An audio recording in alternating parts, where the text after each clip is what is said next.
Я теперь стал дышать стабильней, свободнее стали мои телефонные линии. Сначала дождик капал, потом полили ливни. Минимум усилий, чтобы мы грустили. Постели опустили, холод лютый. На нашей палубе я перепутал каюты. Но теперь кому ты стала так же, как и мне, проездом попутным. Может и правда, что любовь живет 3 года. Наша ограничилась половиной срока. Тело прошибает током, нечем дышать замурованным в кокон.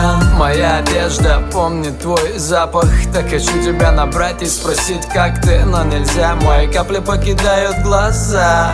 Ты больше не моя. А ты мне объясни, зачем любили мы?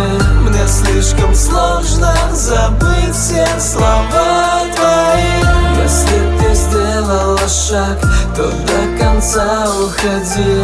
Не возвращайся, прости, но я побуду один.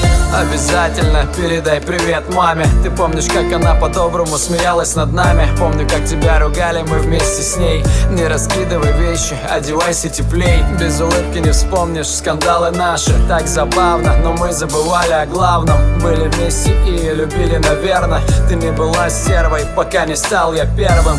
Ты потеряла голову, видимо, не мне одному. Доверяла свое тело, порвала любовь мою. Мечтали поехать на юг вдвоем и завести детей в наш дом. Вот так вот оказалось все пустым. Я никогда не прикоснусь к губам твоим. А ты мне объясни, зачем любили мы? Мне слишком сложно забыть все слова твои. Если ты сделала шаг, то до конца уходи. Не возвращайся, прости, но я побуду один. А ты мне объясни, зачем любили мы? Мне слишком сложно забыть все слова твои.